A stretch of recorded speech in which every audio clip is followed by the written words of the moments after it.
it comes to us managing our finances, there are two things that we really need to know. We need to know what's coming in and we need to know what's going out. And often it can be easier to be able to track what's coming in. It's much harder to be able to track what's going out. And that can mean that we end up with more months than we do money. So I want to share with you a really simple and practical exercise that's good to do on your own. It's great to do as a family with the kids. That will help you to be able to understand and track your spending so that you can control it, and then you get to make the choices that you want about what you would really like to do with it. And we're going to do that using 4 steps. So step number 1, we want you to write down everything that you spend your money on. Okay, and don't want you to write it down in a list. What we want you to be able to do is to grab some scrap bits of paper and to write them down on different pieces of paper. Okay, so one thing on each piece of paper. So for example, food, transport, rent or mortgage, electricity,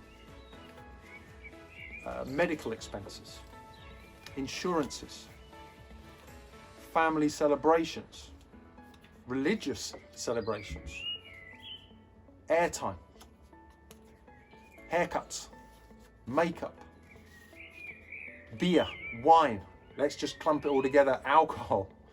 Okay, and you can probably think of many other things that you spend your money on. So brainstorm the different things, write each thing down on a separate piece of paper. And then on the other side, what we want you to do is to write down how much money do you spend on that in a month. Okay, so on one side, what you spend your money on the other side, how much money you spend on it in a month. And don't worry if you don't know at this point, just try and make a guesstimate. And also, perhaps there may be some things, for example, clothes, that you might not buy every month. So work out how much money over the course of the year would you spend on that item, and then just divide that by 12, and that will tell you how much money you spend on it in a month. Off you go, have some fun.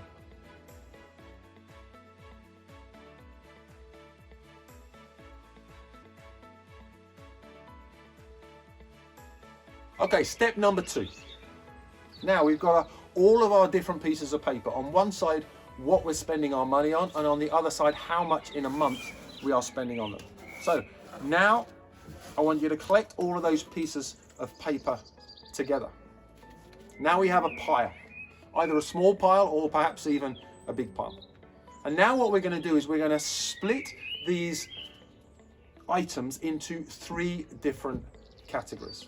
Okay, first of all, I want you to think about what are the things that are essential that you spend your money on. And that means things that we have to spend money on every month, that we can't change and that we can't stop. Okay, so this is what we've got to keep, what's essential.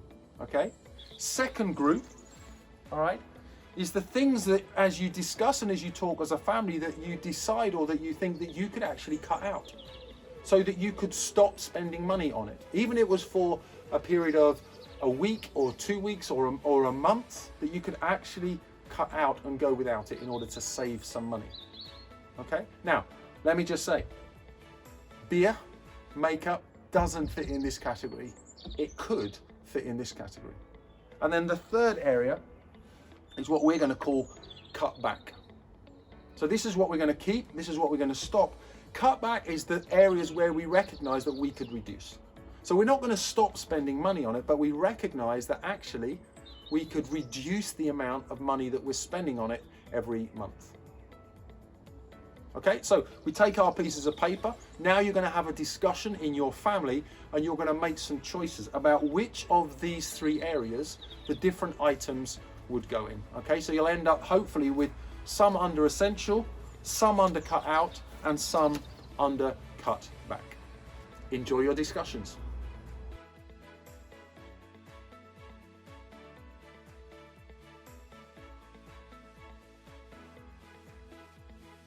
Okay, step 3.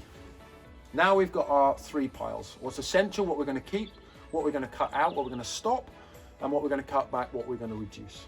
Okay, now we're going to take these 3 piles and we're going to put them into one of 2 pots. Okay, first of all here we've got our spend pot, Notice it's red, dangerous, beware. All right, and then we've got our save pot. Okay, now everything in your essential pile that you're going to keep, that you've got to spend money on it, all right, this all goes into the spend pot. Okay, second part is everything that's in the cut out pile that we're going to stop spending money on for however long that might be. That now can go into your save pot. And this is the part that's just a little bit more complicated, the area when we think about cutting back. Okay, so let me give you an example. We have different pieces of paper here. Let's say that one of the things that we're going to spend money on is beer.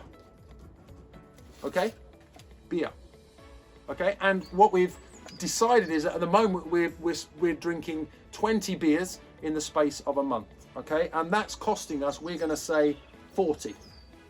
Okay, we're going to say that's 40. Okay, so there's what, and that's how much we're spending every month. Okay, now we have decided that we're going to reduce the amount of beer that we're drinking in a month. So instead of drinking 20, we're now going to drink 10. So we're going to tear this piece of paper in half.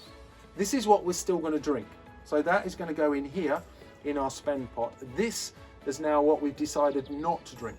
So now we need to calculate how much is this. If it was 40, now this is going to be 20. And this 20 can now go into our save pot.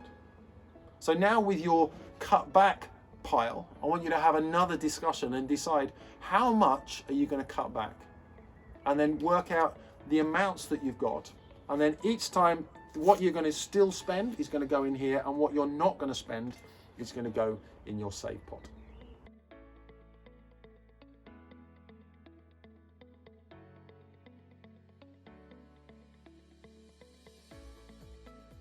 Step 4, and this is the fun part. All right, now I want you to take your save pot, and my hope is not everything that you were spending is still in this pot here, that you've been able to find ways and make some decisions to put some in here. So now simply all that we get to do is we get to tip out these pieces of paper and then add up all the numbers on the back. Calculate them together. That will give you a total of how much money you've worked out that you are now able to save every single month. And now you get to make some choices about where you want to put it, where you want to spend it. And that might help you to be able to pay for things right now that are urgent and necessary in the midst of this crisis. Or if you're able to save longer term, it might be able to help you to be able to reach your short term, medium term, or even your long term goals.